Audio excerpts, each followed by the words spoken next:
a émis des amendes à 2 passagers qui n'ont pas respecté les normes sanitaires. Le premier incident a eu lieu en juin sur un vol de Calgary à Waterloo. Le deuxième s'est produit en juillet sur un vol de Vancouver à Calgary. Dans les 2 cas, l'équipage a demandé à maintes reprises aux passagers de porter leur couvre-visage pendant les vols et dans les 2 cas, ils ont refusé. Ils ont ensuite reçu une amende de 1 000 $ chacun. Et parlant de transport aérien, les voyageurs qui reviennent de l'étranger pourront désormais subir un test de dépistage à l'aéroport international de Toronto sur une base volontaire. C'est dans le cadre d'une étude de l'organisme McMaster Health Labs qui est basé à Hamilton. L'objectif est d'étudier l'efficacité de la quarantaine de 14 jours qui est imposée aux voyageurs internationaux.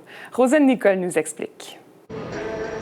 S'isoler pendant 14 jours, c'est la règle toujours en vigueur pour les voyageurs internationaux qui arrivent au Canada. Instaurée au début de la pandémie, elle a un effet dissuasif pour quiconque veut se rendre à l'étranger. Pour le docteur Marek Smieja, il est temps d'évaluer son efficacité.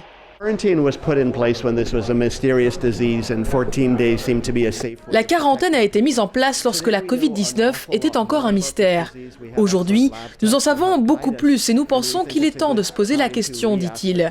Depuis jeudi, les voyageurs internationaux qui arrivent au terminal 1 de l'aéroport Pearson de Toronto peuvent se porter volontaires pour aider la recherche. Ils n'ont qu'à donner leur consentement, remplir un questionnaire et se rendre dans une zone de dépistage. Là, un professionnel de la santé aide le volontaire à s'auto-tester, un processus qu'il devra refaire chez lui à 2 reprises à l'aide d'une trousse qui lui est fournie sur place. On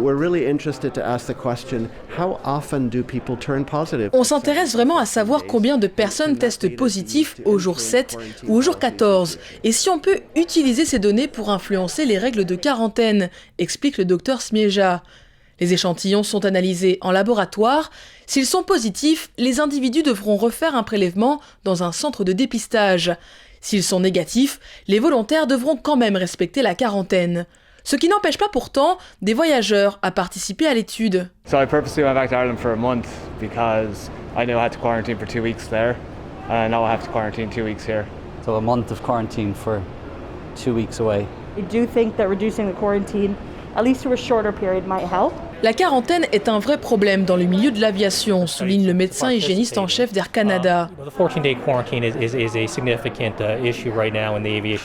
La compagnie milite pour un assouplissement de cette contrainte et c'est pourquoi elle collabore avec les chercheurs.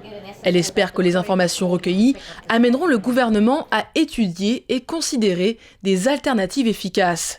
Les résultats préliminaires de l'étude doivent être connus d'ici 8 semaines et seront ensuite rendus publics.